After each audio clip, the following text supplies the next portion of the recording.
Oh, good morning, everyone, and happy Wednesday, happy hump day if you happen to be in the Southern Hemisphere. Welcome to our May webinar on the magic of lifelong learning. My name is Graham Gerstenberg. I'm the Managing Director of Magical Learning, and over the next 45 minutes, I'm looking forward to sharing some of the latest science and information around the benefits of lifelong learning with you. This is the first webinar that you've joined us for. We're using the Zoom platform. Your audio is normally muted when you join, but I'm more than happy to share audio with you. So feel free to unmute yourself at any point if you have questions. If you'd prefer to just use the chat function, if you use the menu bar on the Zoom app, either on your phone or on your laptop, feel free to send through questions, etc., using the chat box, and I will make sure that we keep an eye on that as we're going through. I'm actually sitting in a hotel room in Canberra, and it is an absolutely stunning day.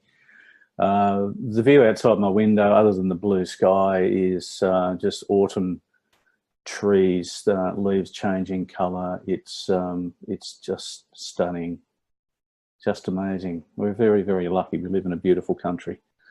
So if I start to ramble at any point, I do apologise. We only flew back into Oz on Sunday evening, and whilst most of the jet lag is gone, from time to time I still find myself having little mental oopsies, but I'll do my best to make this informative, entertaining, and as I said, if you have any questions or suggestions as we're going through, please feel free to share those with us. So the outline for today looks like a blank page. The plan for the next 45 minutes is we're going to explore some of the issues around lifelong learning.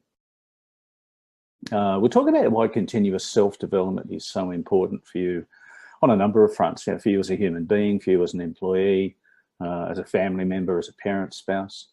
We want to talk a little about how lifelong learning can elevate your career and certainly your career prospects and opportunities over time.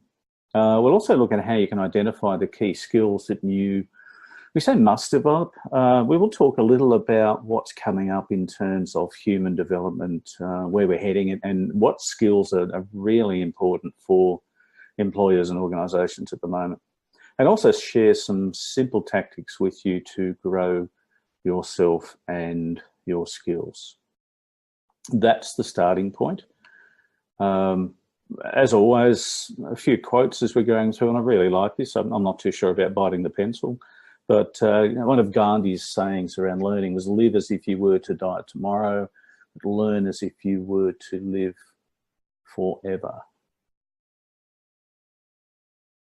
There's lots of cliches around learning. One of the others that comes to mind is that the day we stop learning is the day we start dying.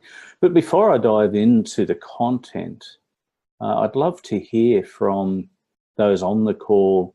Why is lifelong learning important to you? What do you, how does this resonate with you in your current life, role, position, etc.? So I might just open this up to the group for a minute or two. Again, feel free to unmute yourself or use the chat box to send some thoughts in.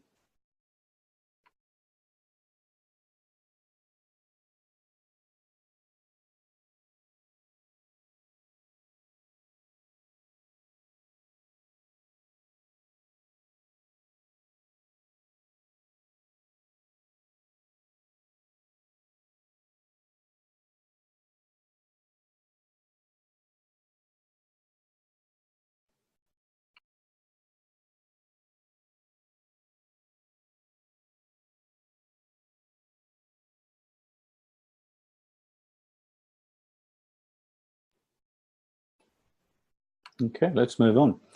Again, just a quick quote, if I can, from somebody that Jeanette and I have been following avidly for many years. And this is Seth Godin. Seth has done some remarkable things in the early days of internet marketing.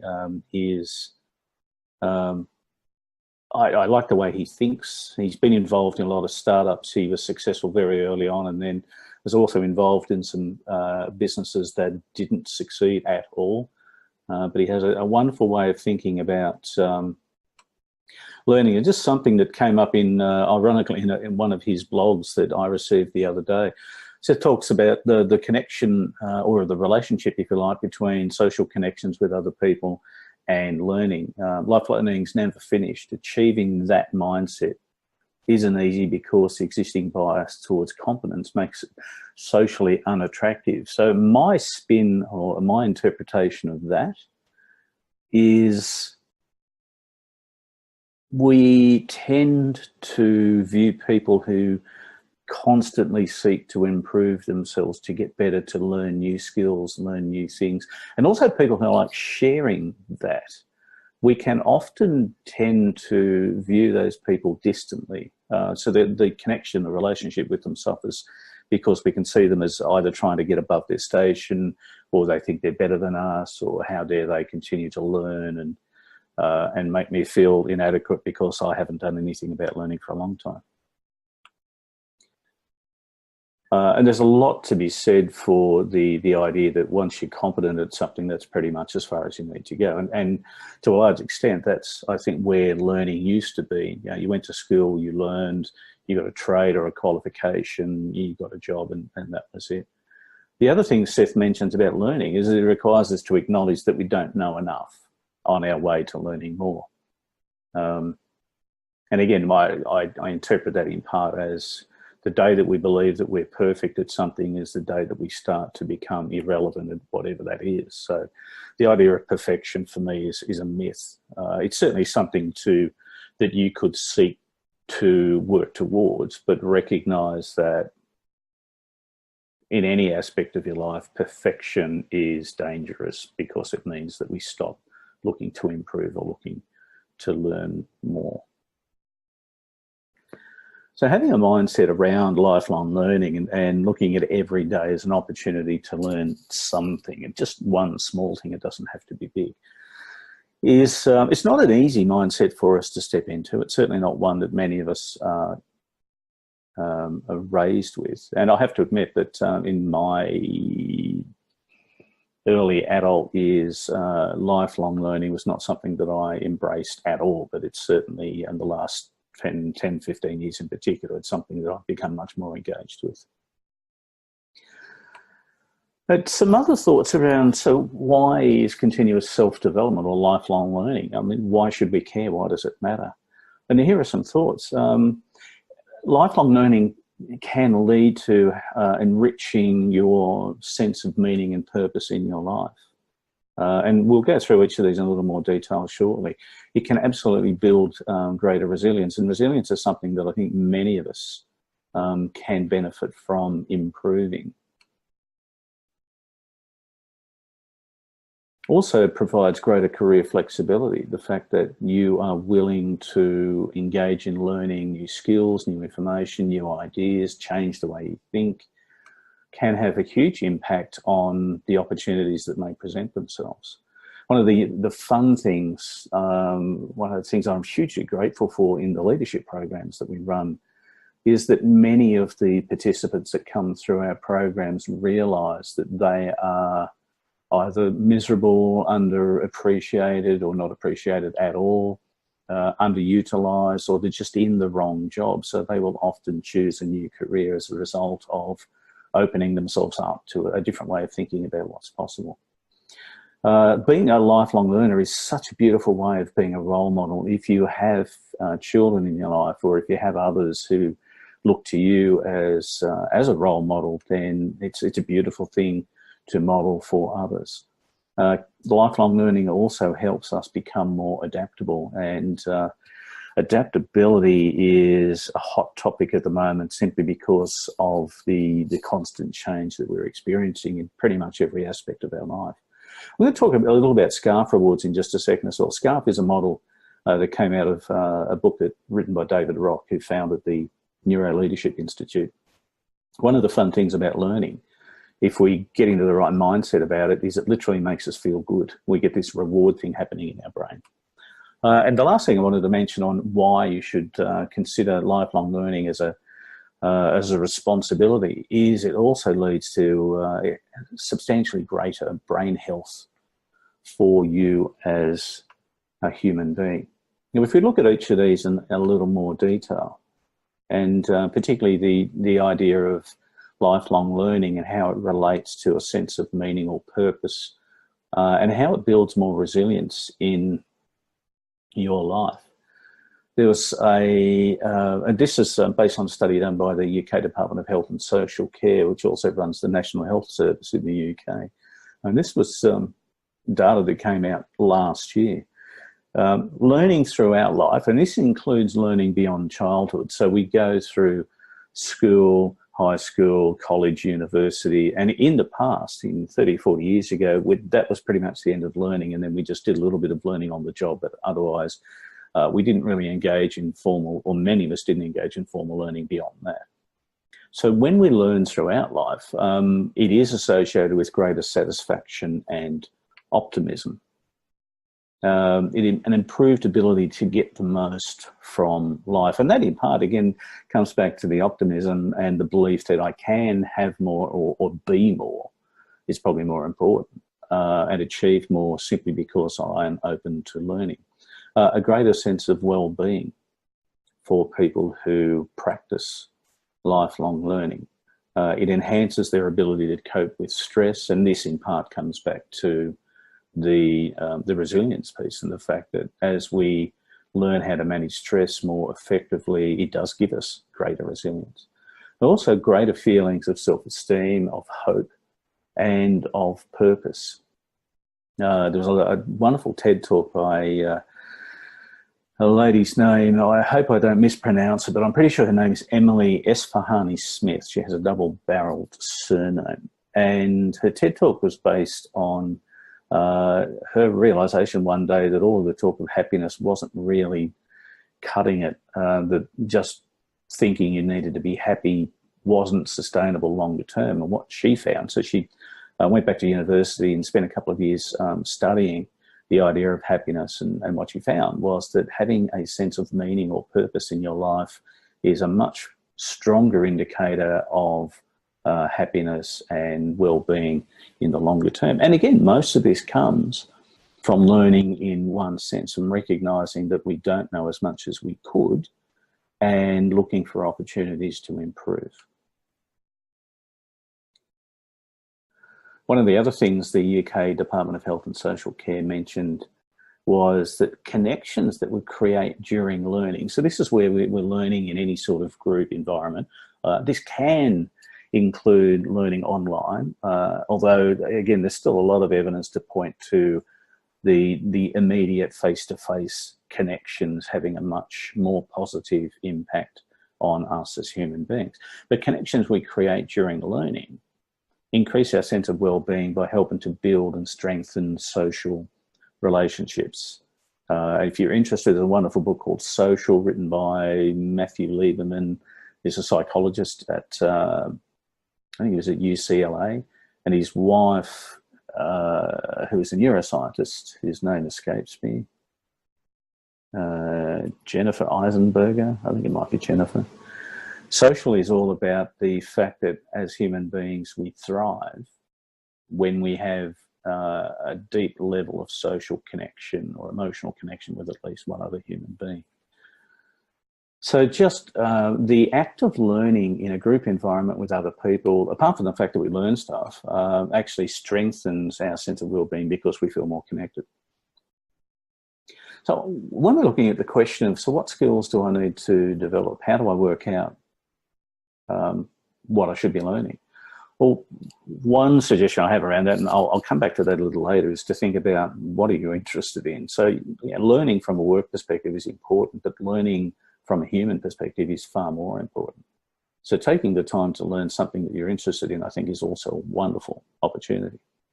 A study published through, this is a combined study from Boston, Harvard University and the University of Michigan, found that improving soft skills, and this included things like communication, problem solving, boosted productivity and employee retention in organisations by 12%, and partly as a result of the higher employee retention, and because they were improving things like communication, problem solving, collaboration skills.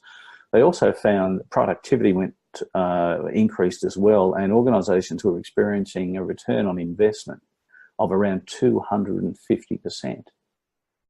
So if they spend $10,000 putting some of their teams through soft skills training, they were finding they were getting $25,000 return through, again, higher productivity, greater staff retention, and I suspect much higher staff engagement.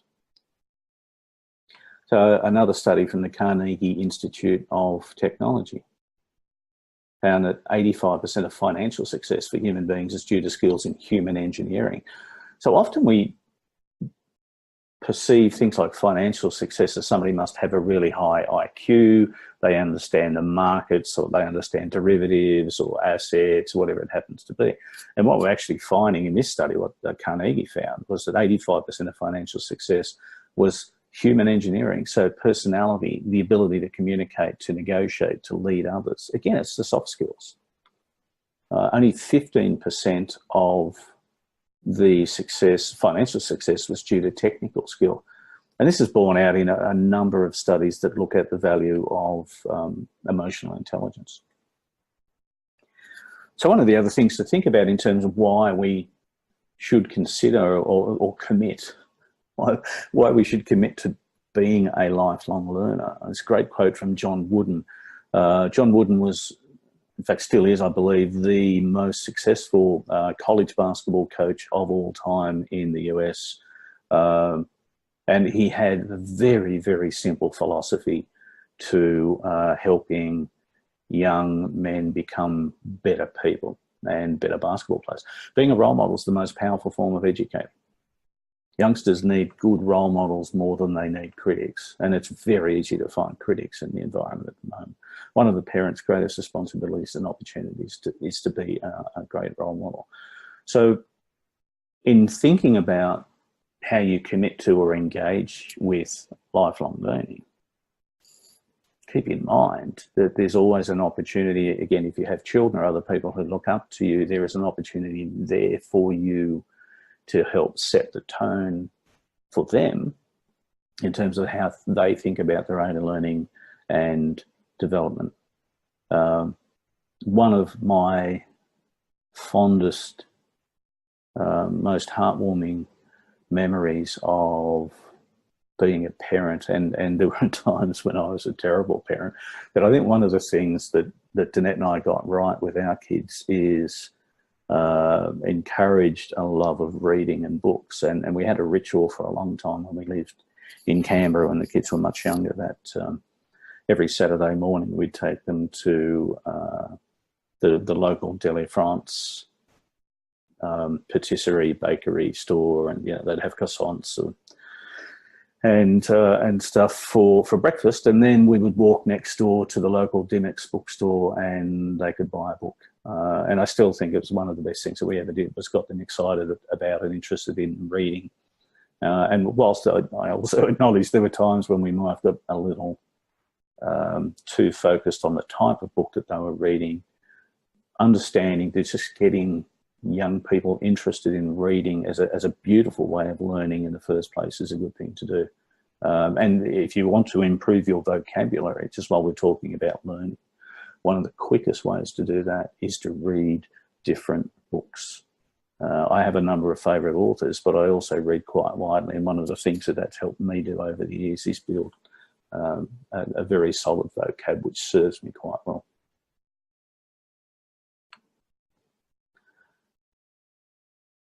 But one of the other benefits from lifelong learning is it builds stronger adaptability skills in us. And I mentioned at the start of the webinar, adaptability is something of a buzzword at the moment. It's a new form of intelligence. We started off 30 or 40 years ago with IQ, which is intelligence quotient, and then people like Howard Gardner and John Salaby, Peter Mayo, and then Daniel Goleman started talking about the idea that we actually had different types of intelligences. There was a lot more than just our IQ, and then emotional intelligence, or EQ, came on board. More recently, we're talking about adaptability as being a critical skill or set of skills for human beings to develop. And literally, the adaptability thing just comes back to how well we cope with constant, ongoing change, uncertainty. The idea that anybody can predict what's happening or what's going to happen in the world in the next 5 to 10 years is crazy. I don't think one person has sufficient access to all of the possible information. So being able to adapt, to pivot, to embrace change, all of that sort of stuff is massively important.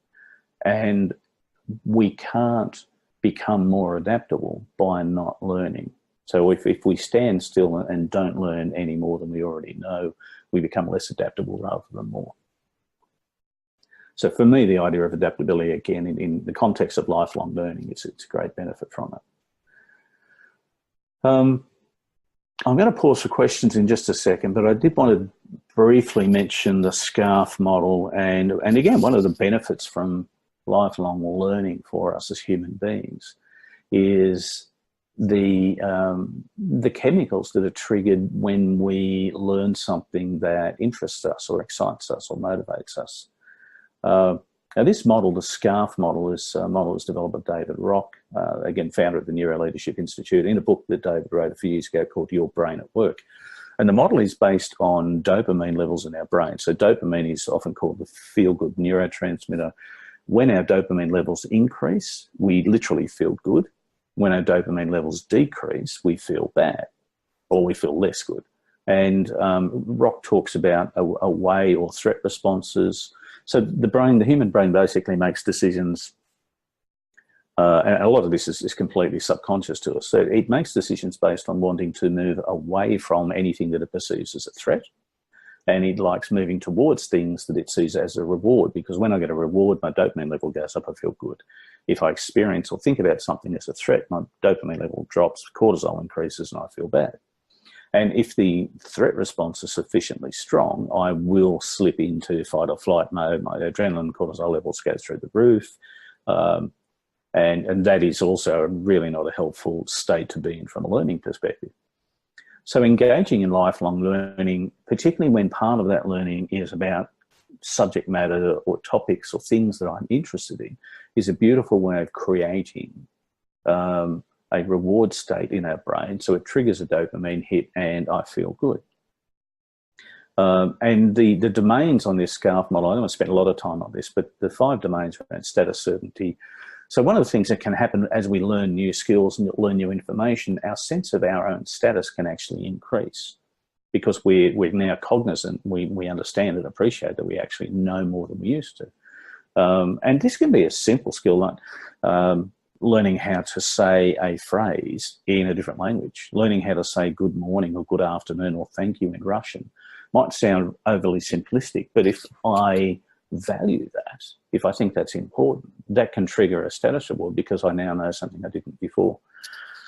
The other area where learning is relevant to the SCARF domains is probably in the areas of certainty and autonomy. But again, keep in mind that the reaction in our brain when we learn something, if it's relevant or interesting to us, it will often trigger a reward response and we will feel good. And the flow-on effect from that is that when we're in a more positive state of mind, so when we're feeling good in our brain, one of the wonderful things about the brain is it will continue to look for opportunities to feel good. So if I have a positive self-story about lifelong learning and the benefits for me in that, the brain has a way of filtering information. So if I believe that lifelong learning is fantastic for me, it will seek and look for and identify information or evidence to back up that belief.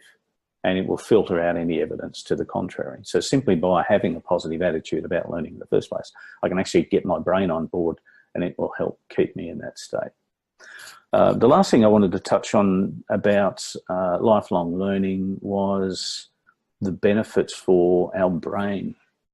And there have been a number of studies done in the last 10 or 15 years around learning and the impact that it has. So when we learn, one of the things that happens in our brain is we actually grow new brain cells, but we also grow more connections between those cells, between the neurons. So our brain can not only grow in size, but the connections between different areas of our brain can also grow and strengthen. One of the other things around brain health in lifelong learning is this thing called the snowball effect. So because learning new things grows brain structures, which makes learning easier, learning new things then becomes a bit easier. And then our brain grows more structures, which then makes new learning easier. And it literally becomes a snowball effect. And the opposite can also be true to some extent, that if we stop learning, our brain doesn't grow. And over time, we can start to lose some of the brain plasticity and also some of the brain size. So the idea of neuroplasticity has been with us now for probably 15 years or so, and literally just means that the brain can change, and it does change if we continue to use the brain. If we lose part of a brain function because we've been involved in a car accident or some illness, we can train our brain to pick up that function in a different part of the brain. Neurogenesis is a term that was coined to describe the process of growing new brain cells. And again, it's not that long ago that we believed that once you reached a certain age, let's call it 50, from that point on, you could expect to start losing brain cells. And by the time you've reached 80 or 90 years of age, if you were still alive, your brain would be a pale shadow of its former self. But that was just sort of expected. As you get old, your brain just starts to fade, and it is what it is. But we understand today that that's not true at all. So neurogenesis has proven that if you continue to learn, to stretch yourself, to make new connections, to learn different, different skills, different information, if you remain socially active, then your brain will continue to generate new brain cells literally until the day you die, which is, for oldies like me, is fantastic news. I'm really excited about that. Again, continue to learn, you continue to keep your brain healthier.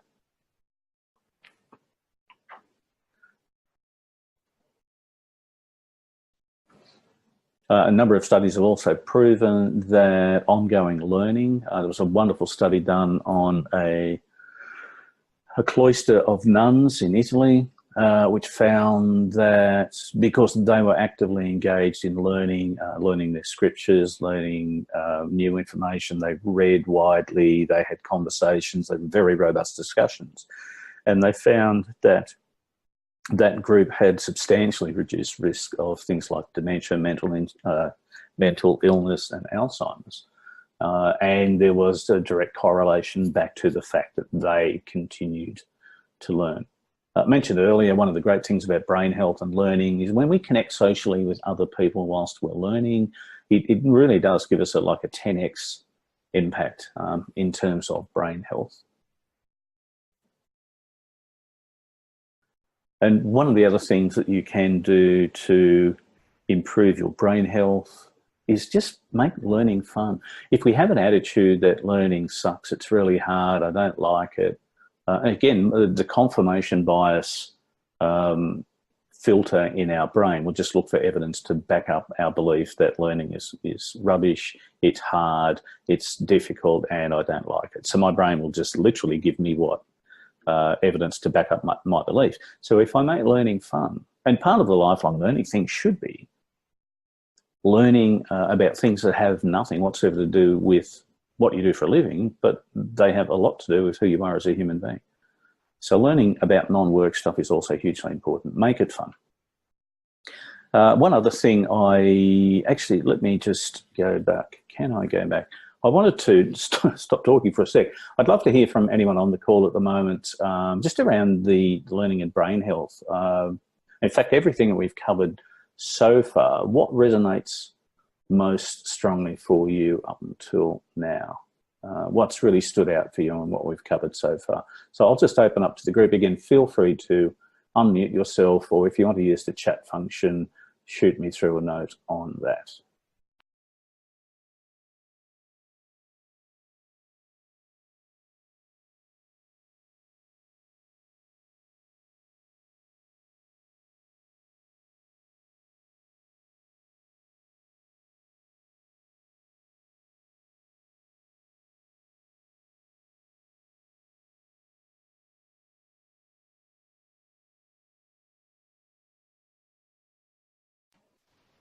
Okay, let's move on. One of the other things I wanted to mention is, and this I guess sort of follows on from the idea that learning doesn't have to be a hard slog. It also doesn't have to be massive.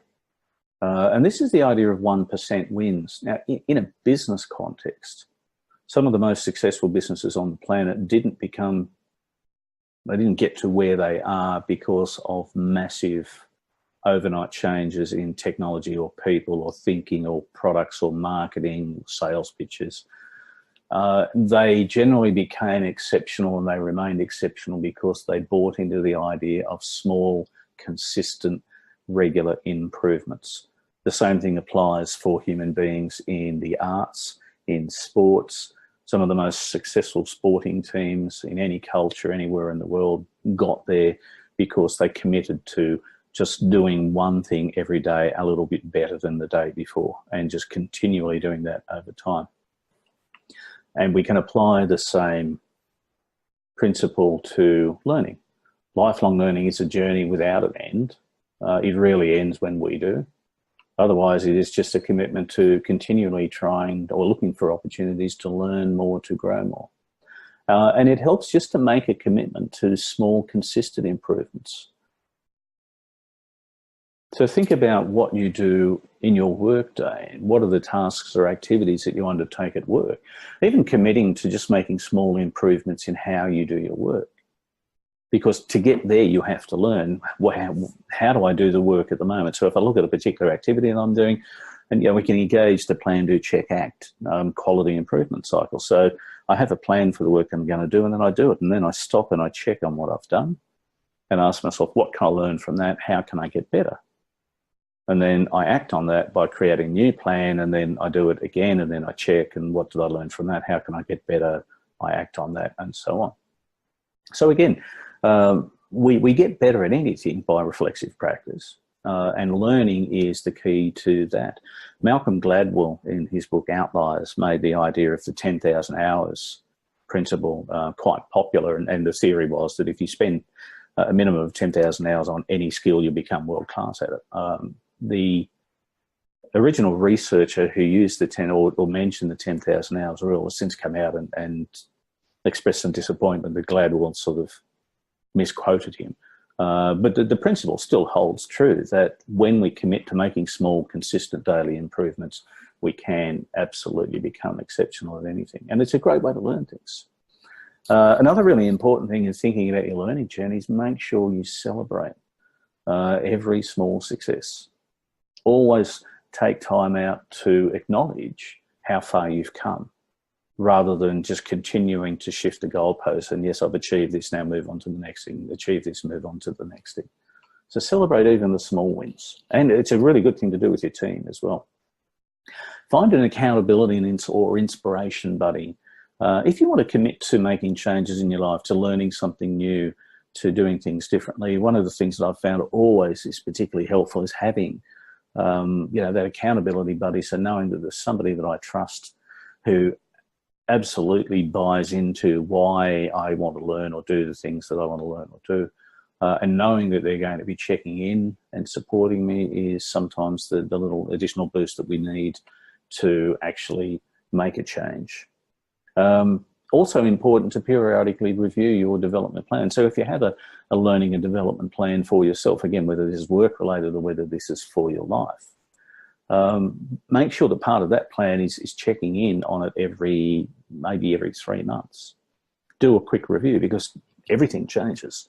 And if part of the plan isn't really supporting you anymore, or your needs or your own goals have changed, then update the plan. Another great quote from Anthony D'Angelo: develop a passion for learning. If you do, you will never cease to grow. So again, I'd love to hear, we're sort of getting towards the tail end of the webinar, but I would like to hear what's your current plan around lifelong learning? Or what is your thoughts? How do you think about or see lifelong learning, and how it relates to you at this point in time? Again, happy for you to unmute yourself or to share your thoughts through the chat box.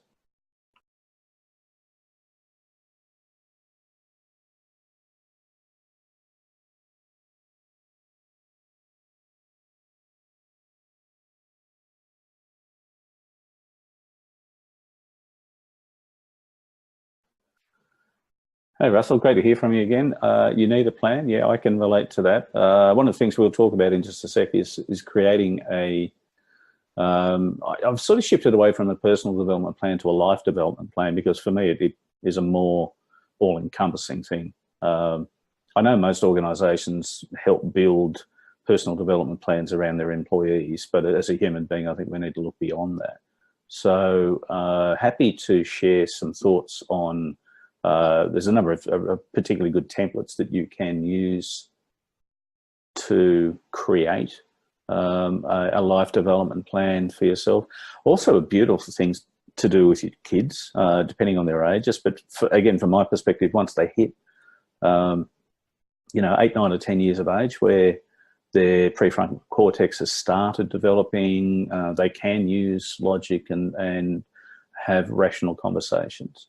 It's not necessarily a bad idea to also get them to start thinking about what they want from their life, not in the context of being locked into anything, but in the context of having a sense, again, of direction in terms of where I'm going. Thanks for sharing, Russell. I do have some information coming up that hopefully will help you. So again, at a career crossroads, tech skills versus soft skills, both, I guess. Great segue into what we were going to cover next. And again, I really appreciate your comments, Russell. Thank you. So here's some ideas on, or some thoughts on where you can start. Again, I've mentioned this a couple of times. Make learning fun and engaging. If you see this as, it's a grind, it's something I have to do, but I'm not really that excited about it, then my first suggestion would be stop everything, sit down and start, just become more aware of what you're actually thinking in the context of lifelong learning and change your thoughts. So make it fun and engaging. And the only thing that changes between learning being a drag and learning being interesting and exciting is literally what's going on between your ears. So it literally just comes back to what you're thinking. So start off by thinking about this as, this is fun. Create a life development plan. Again, if you, I've got contact details at the end of this. If you ping me after the webinar today, I'd be more than happy to send out a copy of the template around life development. Duncan, sorry, I've just seen your comment in the chat box. Thanks for that as well. Again, happy to provide some support, assistance, some ideas on where to go from here. So have a life development plan, which just looks at all aspects of you as a human being. What matters to you? And this is work related, but it's personal related. It can be around relationships. It can be around finances, it can be spiritual, health, all of that. Build a plan around the things that are important to you. And then part of that plan is just execute on the plan, then check in on the plan. What's working, what's not working, how do you get better? Another thing, again, just focus on small daily improvements. One of the things that we understand about habits, creating new habits, stepping into change for human beings is we're biologically hardwired to resist change. Our brain likes to conserve energy, so it likes to take the easy way every single time. And the easy way is generally, let's just do the way we've always done.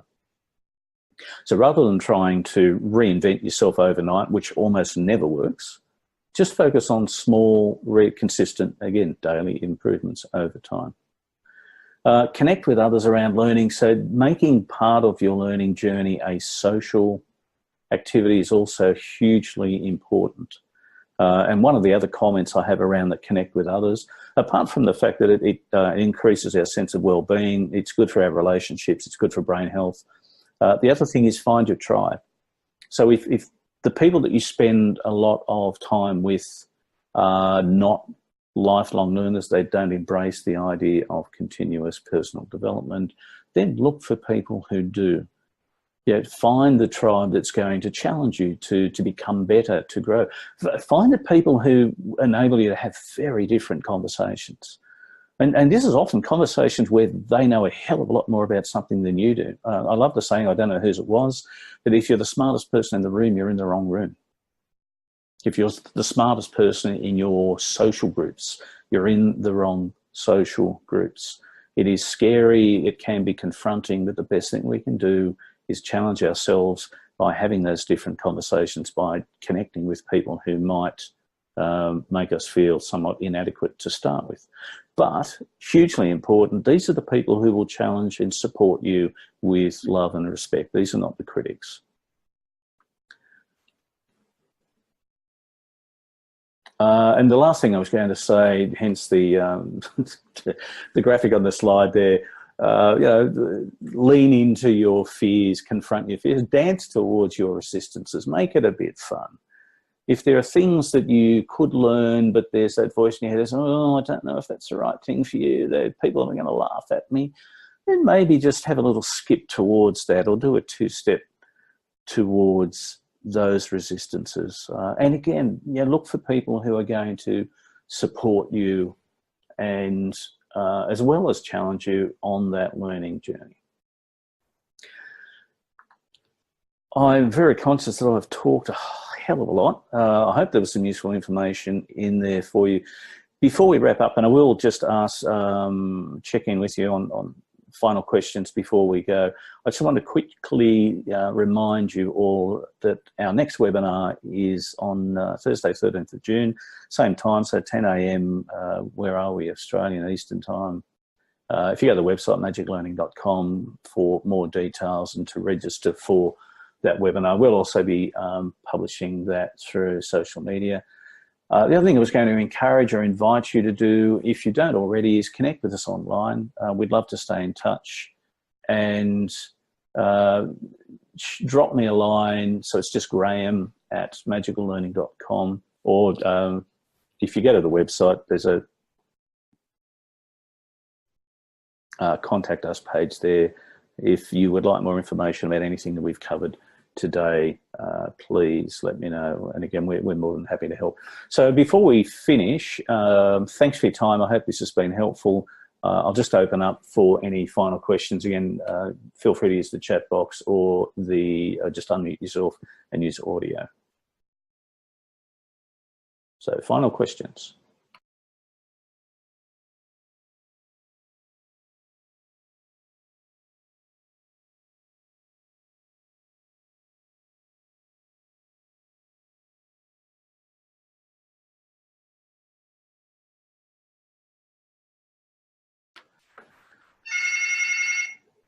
Okay, I've got the hotel phone going off in the background. So if there are no more questions at this stage, again, folks, thanks very much for your time today.